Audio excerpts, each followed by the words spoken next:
Donc Voilà. voilà, donc pour moi là, la taille, c'est vrai que c'est très important parce que ça permet de réguler la végétation avant la période végétative et avant les vendanges. Donc quand on taille une vigne, quand on ne connaît pas vraiment sa parcelle, il faut, pour savoir un peu le plus à la base, il faut connaître la vigueur de la vigne. Donc, et la vigueur, on la voit par des sarments.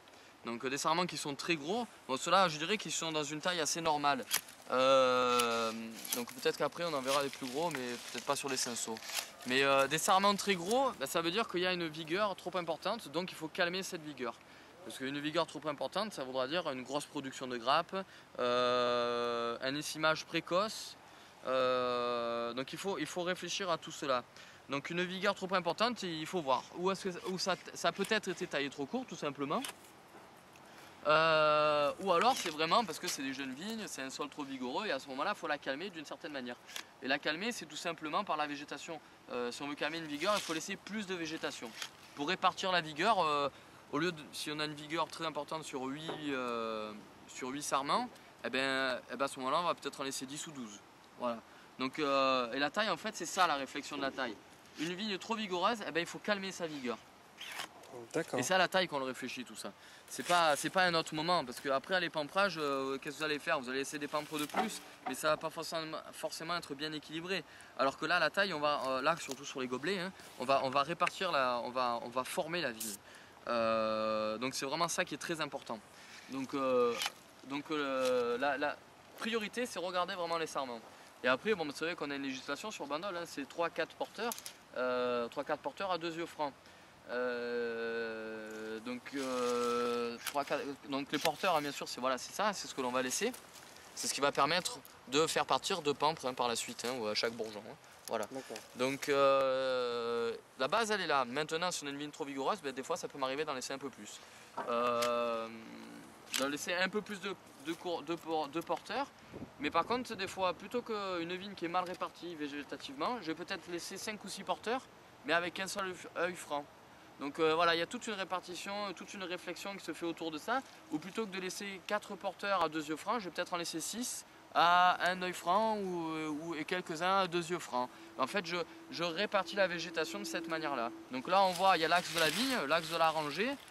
Eh ben, il faut réfléchir à ça aussi. Parce que si la vigne elle a tendance à trop se déporter d'un côté, eh ben, il faut essayer de la ramener de l'autre côté. Parce que quand on va passer en tracteur, sinon on risque de la toucher et on va le casser des morceaux, des bras et on va fortement la déséquilibrer. Donc il faut, voilà, là on est sur une vigne en gobelet, il faut vraiment regarder l'axe du pied, l'axe de la vigne pour qu'elle soit le plus droite possible. Puisque la sève, elle monte, chaque angle droit va atténuer sa course, sa vitesse. Et automatiquement limiter la nutrition de la vigne. Hein. La sève c'est la nutrition, hein. Comme nous c'est le sang. Quand on a un membre qui s'engourdit, c'est qu'on a une veine qui est pincée et le sang ne passe plus. Bon, il faut réfléchir exactement de la même manière sur une vigne, sur n'importe quelle plante. La vigne est une plante solaire, elle pousse vers le ciel. Voilà, surtout le morvèdre, on est sur le cinceau, mais surtout les morvèdres. Donc il faut limiter les coudes. Donc formation de la vigne, c'est d'où ce que je disais. La taille, c'est l'élément primordial d'une année sur l'autre. C'est ça qu'il ne faut pas rater. Et donc, pour toi, c'est une phase importante, voire primordiale, voire indispensable. C'est le seul travail que je fais moi tout seul. Voilà. D'accord. Je ne veux personne d'autre touche mes vignes au moment de la taille. Personne ne touche les vignes au moment de la taille parce que c'est moi déjà je sais ce que je veux produire comme vin et comme je dis que c'est à ce moment-là que l'on travaille les vins, que l'on travaille la qualité de la production. C'est pour ça qu'il n'y a que moi qui le fait. D'accord. Et ça va te permettre quoi alors par rapport au travail réguler la futur. production. Alors là je vais réguler la végétation dans un premier temps. Donc comme je disais tout à l'heure la vigueur c'est un sarment qui est trop gros, ça veut dire qu'il y a qui est trop vigoureux, il va avoir il va pousser très rapidement automatiquement, donc ça veut dire un essimage précoce. Et un essimage précoce, c'est toujours mauvais, toujours. si on estime début juin, on va avoir des anticipés, des entrecœurs, hein, ça dépend des régions comme on l'appelle, qui vont pousser tout au long de l'année. Ça veut dire une concentration de végétation au cœur de la vigne, autour des grappes qui est très importante, donc maladie, hein, tout ce qui s'ensuit dans la logique, donc mildiou, botrytis au moment des vendanges. Ça veut dire aussi des grosses grappes.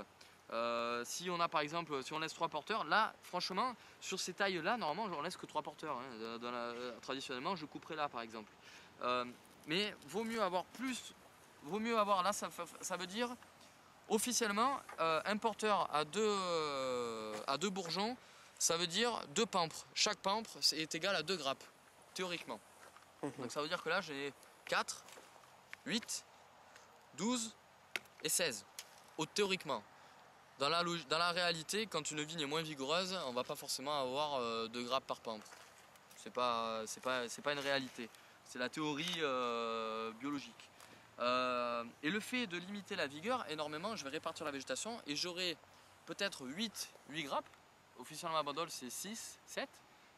Mais plutôt que d'avoir 8 grappes de cette taille-là qui vont faire 800 grammes, voire 1 kg ou plus par grappe, je vais peut-être avoir des grappes qui vont faire 400 ou 500 grammes. Donc des grappes plus petites. Et une grappe plus petite veut dire automatiquement une meilleure homogénéité de maturité entre le haut de la grappe, donc le plus proche du sarment, celui qui a le plus de sève, et le bas de la grappe, où la course de la sève est beaucoup plus importante, c'est ce qui veut dire une maturité moins qualitative, moins aboutie, maturité moins aboutie.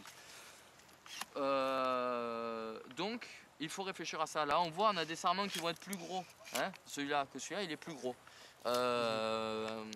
Mais j'ai quand même pas mal, mais j'ai des sarments qui sont aussi très petits, donc ça veut dire un équilibrage de la vigne qui n'est pas forcément parfait. Donc il faut toujours raisonner à garder les plus beaux sarments. Les coursons, des porteurs trop légers comme ça, c'est des porteurs qui sont plus fébriles au poids. Donc ça veut dire qu'en cas de vent, ils risquent de casser. Donc j'en mets moins, je laisse toujours moins d'œil et de végétation à porter sur des petits sarments. Il faut vraiment, c'est vraiment très complexe parce qu'il faut vraiment réfléchir à tout. C'est ce que je répète à des jeunes que je peux former de temps en temps en stage. On ne peut pas apprendre à tailler en une saison. Il faut avoir connu un cycle végétatif complet pour comprendre pourquoi on taille de telle et telle manière. Puisque c'est là qu'on comprend comment la vigne pousse. Un cinceau, par exemple, il va moins pousser vers le soleil. Il va rapidement avoir tendance à s'effondrer par rapport à un Mourvèdre qui par contre a le port droit. Donc il faut tailler de cette manière-là aussi. Il faut toujours réfléchir à ramener le cinceau au cœur, au centre de la vigne et à faire le maximum pour qu'il pousse le plus vers le ciel. Parce que si on a tendance à suivre la course du sarment, on va toujours avoir tendance à retomber vers le sol. Donc il faut prendre en compte les caractéristiques aussi de chaque cépage. D'où l'importance vraiment de connaître. C'est vrai que ça c'est ce qu'on appelle l'expérience. D'année en année on connaît ses parcelles, on connaît son cépage et d'année en année on va du coup appréhender la taille d'une manière différente, tout simplement. Déjà de par sa philosophie mais aussi de par l'évolution de la plante et dans son terroir. Hein. D'un terroir à un autre on ne va pas forcément tailler de la même manière, d'une vigne à une autre on ne va pas tailler de la même manière. Et c'est ça qui est très important, c'est aussi d'une vigne à une autre. C'est pas aussi simple que ça. Il y en a une, je vais laisser les 3 porteurs, celle d'à côté, je vais peut-être en laisser 5. On veut faire un vin, on a un vin que l'on veut produire, et ben il faut tailler, ça commence à la taille. Ça commence pas à un autre moment, ça commence à la taille. Moi je veux produire des vins dans la finesse, dans la complexité, une certaine concentration qualitative, une certaine richesse. Pour cela, il vaut mieux produire des petites grappes. Des petites grappes bien équilibrées, bien homogènes. Qui dit équilibre à la vigne, dit équilibre dans le vin. Et ben, pour en revenir toujours au même moment, c'est à la taille qu'on commence. Et à partir du moment où on taille bien, on a moins de travail sur le reste de la période végétative. Ça veut dire que là, comme je disais tout à l'heure, si la vigueur est bien répartie, ben, qu'est-ce qui va se faire? C'est les bourgeons qui vont pousser. Alors que si on a une vigueur qui est beaucoup trop importante, on va avoir énormément de végétation qui vont pousser sur les vieux bois. Hein, et aussi, donc, bien sûr, sur les porteurs, une végétation qui va être beaucoup plus importante où il va falloir rogner beaucoup plus tôt. Donc si on raisonne bien à sa taille, derrière les travaux vont être beaucoup plus simples à faire. Et quand je dis pamprage, il faut aussi penser au traitement. Ça c'est très important. Si la vigueur est très bien répartie, cela veut dire qu'on aura une végétation qui sera bien équilibrée et automatiquement moins de maladies. Ça c'est logique, hein. C'est dans la logique de tout ce qui est vivant dans le monde. À partir du moment où on est trop nombreux, il y a des maladies qui arrivent. Et automatiquement, les maladies elles sont là pour réguler la population, hein, que ce soit pour l'être humain, que ce soit pour les animaux, mais que ce soit aussi pour la végétation. S'il y a une trop grande concentration dans un même espace, il y a des maladies qui se développent pour faire de la place, tout simplement. Le mildiou, qu'est-ce qu'il fait? Il y a le champignon qui se développe à l'intérieur de la vigne. Pourquoi? Parce qu'il y a beaucoup trop de feuilles, il y a trop d'humidité. Et c'est logique, puisque beaucoup trop de feuilles veut dire une exposition au soleil qui est inférieure. Donc, la maladie n'a pas qu'un effet néfaste, elle a un effet pour nous dire attention, de la manière dont je produis n'est pas la bonne, n'est pas équilibrée par rapport au milieu, par rapport à mon espèce, par rapport au climat environnant. Donc, quand on a des maladies, il faut se dire qu'il y a quelque chose qui ne va pas quelque part. Quand on a trouvé ce quelque chose qui ne va pas, il faut réguler naturellement. Et moi, il y a des travaux de taille que j'ai raisonné différemment, des parcelles où par exemple sur certaines vignes je vais laisser 6 porteurs au lieu de 4 maximum, tout simplement parce que c'est des vignes qui sont un peu trop vigoureuses, c'est des grenages qui produisent un petit peu trop, et qu'est-ce que je vais faire? Je vais augmenter le volume, la répartition de la végétation sur la vigne, mais comme la vigueur de chaque sarment va être inférieure à la normale, je vais estimer beaucoup plus tard. Je vais limiter la production de végétation secondaire, donc d'anticipé ou d'entrecœur, et automatiquement je vais limiter le développement du mildiou. Automatiquement. Et c'est ça qu'il faut réfléchir. Et quand on fait ça pour les maladies, on fait ça aussi pour la maturité. Automatiquement, si on a une répartition de la végétation et de la production qui est meilleure sur la vigne, qu'est-ce qu'il va y avoir? Il va y avoir la distance de sève entre le pied de la vigne et la grappe va être équilibrée à peu près de partout. Et si elle est équilibrée à peu près de partout, ça veut dire que la maturité sera équilibrée à peu près de partout. Voilà. C'est aussi simple, c'est très simple en soi. C'est logique, je dirais, hein, c'est dans l'esprit de la nature, hein, tout équilibre naturel est très important. Maintenant, il faut raisonner, ça se réfléchit, chaque cépage est différent, hein, chaque terroir est différent. Donc c'est ce que j'expliquais tout à l'heure, il faut comprendre, tout simplement. Il faut comprendre, j'ai de la maladie, pourquoi? J'ai un problème, j'ai un peu trop d'alcool, j'ai un peu trop d'acidité, j'ai un manque de maturité, pourquoi? Et ça se voit à la vigne tout ça, hein, on ne le voit pas ailleurs. Hein. Là vous voyez, il y a quand même beaucoup de pampres, hein, dans la logique, si j'avais fait pamprer sévèrement, celui-là il n'y serait pas, ceux-là ils n'y seraient pas, mais celui-là au final il est très bien, qu'est-ce que je vais faire? Je vais ramener ma vigne beaucoup plus bas vers le sol, je vais limiter la course de la sève. Et c'est pour ça qu'il faut laisser de la végétation. Estimer trop sévère, épamprer de manière trop sévère veut dire que j'aurais eu que ce pampre-là. Voilà, j'aurais eu que cela. J'aurais pas eu cela. C'est-à-dire que d'année en année, qu'est-ce que je fais? J'augmente la hauteur de ma vigne de 5 cm. Ce qui fait que bon, une vigne au bout de 40 ans, vous arrivez à cette hauteur-là.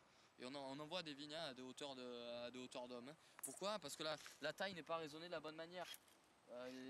On augmente la course de la sève, donc on limite la qualité. Automatiquement, on limite la qualité. Quand on parle de terroir, le terroir c'est le sol, c'est le climat.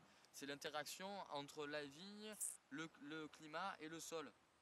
Donc le sol, les racines qui sont à 5 mètres de profondeur, si vous rajoutez toujours encore 1 mètre de hauteur hors sol, c'est ça de perdu. Et c'est ce qui veut dire quoi? Ça veut dire que la grappe la plus basse, la plus proche du sol, va être plus mûre que celle qui est tout en haut. Si vous avez un delta de 50 cm, vous aurez une maturité, vous aurez vite fait de goûter un grain qui va être surmûri sur le bas et vert sur le haut de la vigne.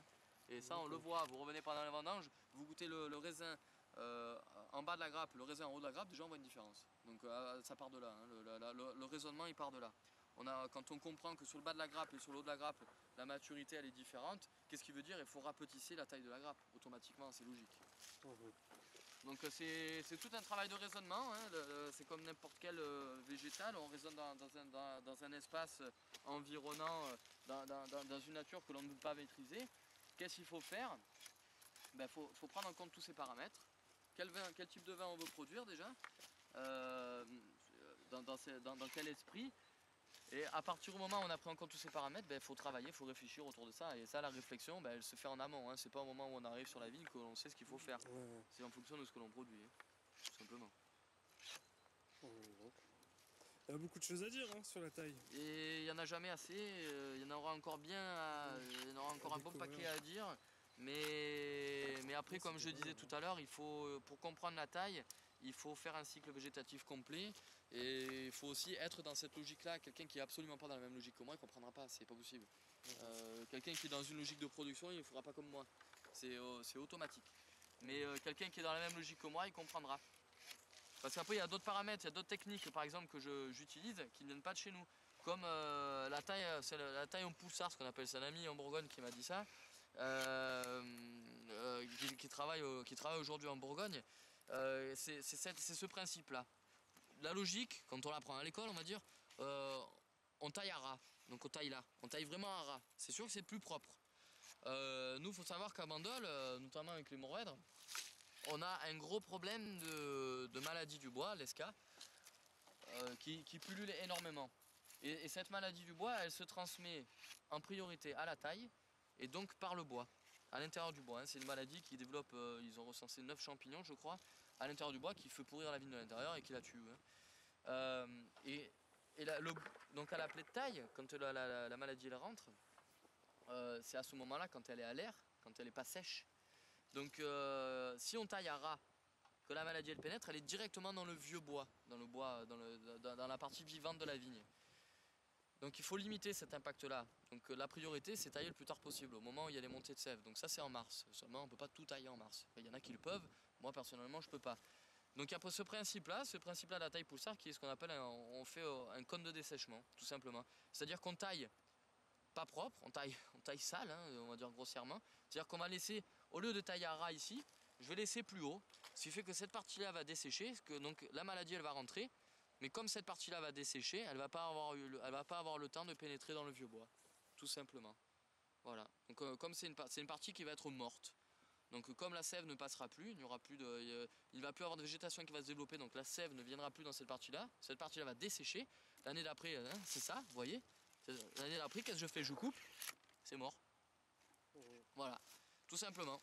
Donc comme c'est mort, ben, la maladie n'aura pas pénétré à l'intérieur du bois et ne sera pas répandue à travers la vigne. Et ne serait-ce que par ça, déjà en 2 ans, j'ai remarqué que j'avais moins d'esca sur les mourvèdres. Donc voilà, c'est tout ce raisonnement. On a une problématique à résoudre, ben, comment je la résous?